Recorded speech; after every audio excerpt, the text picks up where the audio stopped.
Right now, we really don't have a lot of domestic terrorists. So the FBI is getting bored. So they're creating bad guys to go after. It's like Batman in Gotham City running out of the Joker, Two-Face, and then finding someone else and pissing them off and getting them to go out so he has someone to fight. That's all the FBI is doing right now. Can the federal government take credit for saving us from a plot of its own creation? The FBI has foiled about 17 plots to kill Americans. The 17 that were interrupted by the feds were created by the feds. The more curious cases are the remaining 17 for which the federal government has taken credit. They all have a common and reprehensible thread. They were planned, plotted, controlled, and carried out by the federal government itself. Right now we have the case in Florida. Marty Winters is a 55-year-old prepper.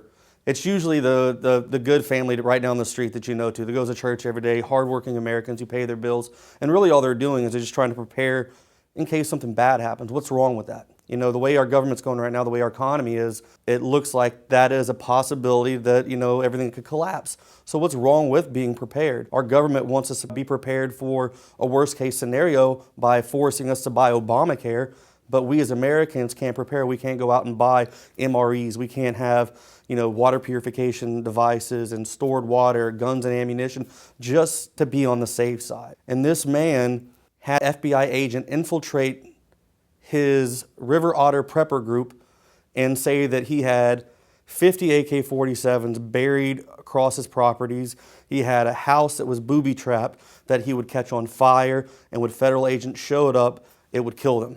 Now, after the search warrant was given, they went in and found 5 legally registered guns in a safe. No huge weapons cache that the FBI informant who was embedded in there said that he had. And there were no homes out of the properties that he owned that were rigged to blow up. You know, it wasn't this huge elaborate scheme that the FBI made it out to be. You know, they just wanted to go after a guy who was a prepper, who wants to preach and, you know, a friendly neighbor guy, and demonize this man. This is the new normal. I mean, in a sense, when, you know, you mentioned Quasi-Nafis, for example, the man who tried to detonate a bomb at the Federal Reserve building. You know, here was a guy who had nothing. He never had access to any weapons. He never had any contact with Al-Qaeda or a terrorist organization. It was actually an undercover agent who provided everything he needed, provided the bomb, provided the transportation, provided the money, and that allowed him to commit this crime. What we're seeing more and more in these sting operations is people who are on the fringes, who are desperate, sometimes mentally ill, and they're the ones being caught in these sting operations. Well, as you can see, the FBI obviously doesn't have our best interest in mind at all. You know, they have funded almost every single domestic terrorist incident in America. Underwear bomber, 93 at the Twin Towers or the World Trade Center, when the car bomb went in and blew up and killed some people and injured a lot more. They have a history of taking these people and taking their simple, small idea that was never going to turn into anything and then give them the money and the weapons to pull it off.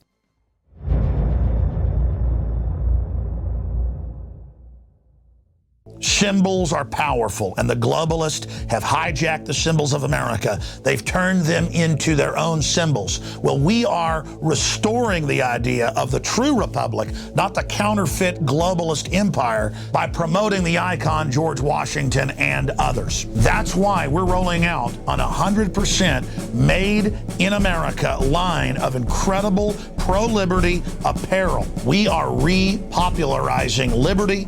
We are helping fellow Americans rediscover what made this country great.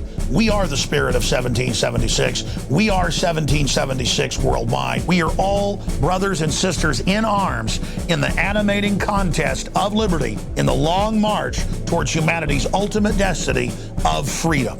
Visit madein1776.com today and vote with your dollars to promote truly made in America, high quality products, and promote the ideals of liberty.